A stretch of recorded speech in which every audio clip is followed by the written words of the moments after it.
Hello everyone, and welcome to my seminar presentation, How to Have a Casual Conversation. Let's get started. Our topic introduction today. Chatting with others is a really important part of the language, of course, like it is with any language. However, it may seem daunting at first, but this presentation will show you how it's done. Our objectives. We will be using the right tone and words, choosing good and bad conversation topics, and adding to a conversation as well. So we'll all move on and take a look at our first main slide here, how to start and maintain a conversation. Questions are key. Starting a conversation is as easy as asking a question. Think about a person's interests. If they like music, what's their favorite band? If they like movies, what was the last movie they saw? Could be anything. Music, movies, food, hobbies. Questions allow us to really get a conversation started. Also, use follow-up questions. If we've asked a question and we've got an answer, a follow-up question allows us to get more information about the answer. For example, we ask them who their favorite band is. Once we find out that their favorite band is Rammstein, for example, we could then ask, have you ever seen them live? What's your favorite song of theirs? Follow-up questions. If you listen to the other person and respond accordingly, you should be able to have a natural and easygoing conversation. Ask questions, follow-up questions, listen, and respond. Some vocabulary here to review before we move on. Question, interests, follow up, etc., listen, and respond. So, on to our next slide. Topics. What can we talk about? Try to stick to easygoing or interesting topics.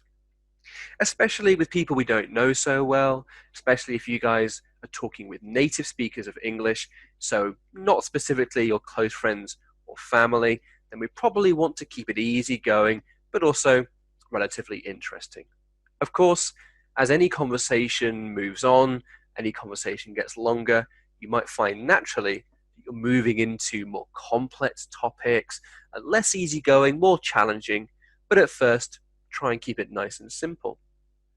With British people, for example, as you may know, the weather is a really easy topic to get you started. It's not that we like talking about the weather, but it's easy and it allows us to get started. Also, the weather is relatable. Everyone knows about it. It also happens in 3 different tenses. In the past, it's happening now in the present, and we can talk about the weather in the future as well. So it gives us different options.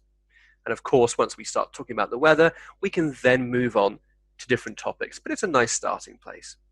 Of course, current events work well, as long as they're not too controversial or too complex, but it's nice to talk about what's going on in the world at the moment, either the world in general or in your little world, in your life, in your local area, in your country, your region, whatever it might be.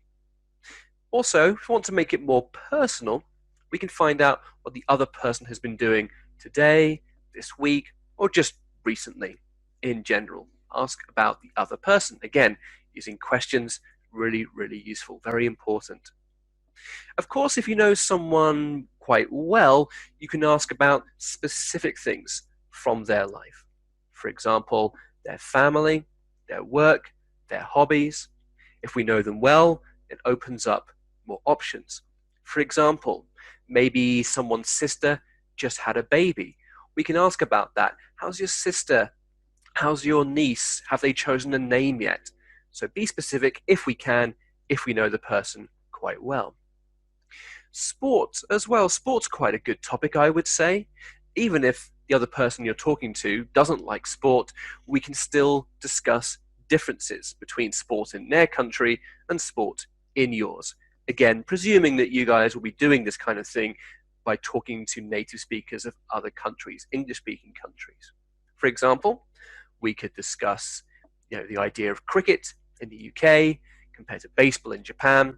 I don't think cricket's really played in Japan, baseball isn't really played in the UK. We can discuss those differences.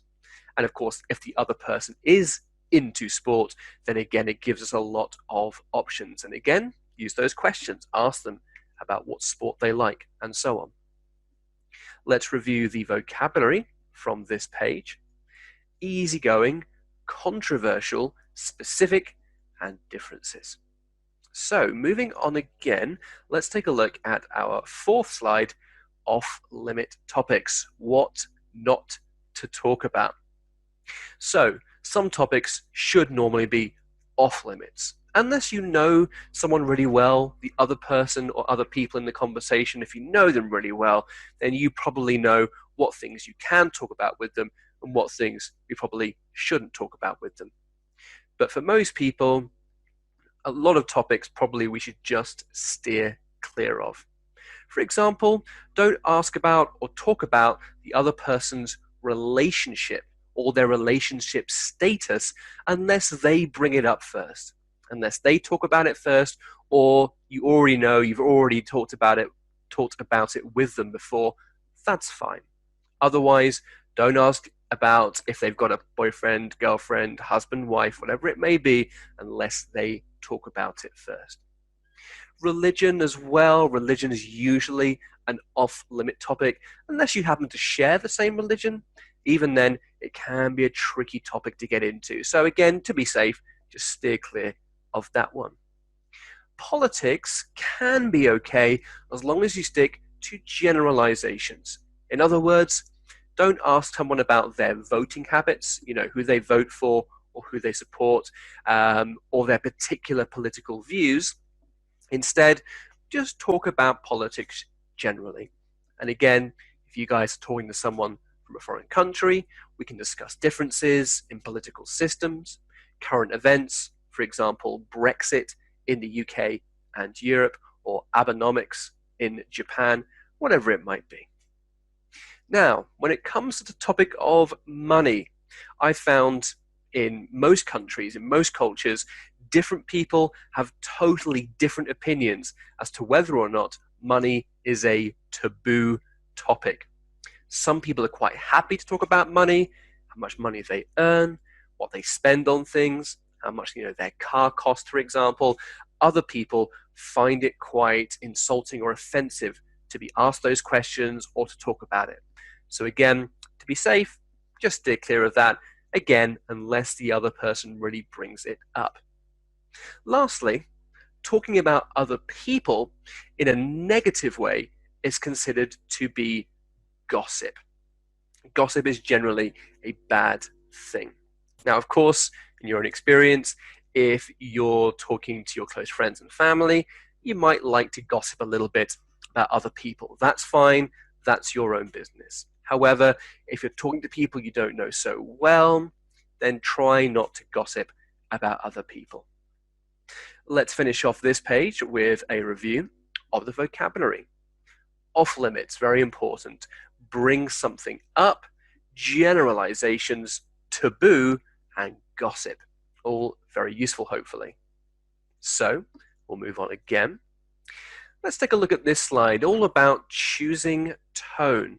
Now here, think about context. If you're chatting with a close friend, you can use a friendly, relaxed, even humorous tone. Of course, again, close friends and family, people we talk to a lot, people we know very well, we can be really relaxed in our tone. And like I say, generally quite funny, quite humorous as well, often. However, having a conversation with a stranger, for example, like in a cafe or sitting on a bus, you might want to use a slightly more formal tone. Not too formal, but you could make it a bit more formal. We'll talk a little bit more about ways to do that on the next page as well.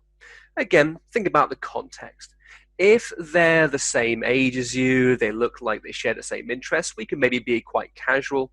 If they're older than you, maybe have a different perspective on life, then maybe want to keep it formal until we know a bit more about them. You could also try to match your tone to the other person's mood. Try and match them together. For example, if the other person's not feeling particularly happy, try not to be too upbeat yourself. Although using a lighter tone might help to cheer them up, but generally, if they're not very happy, then we should maybe be a little bit more serious in our tone.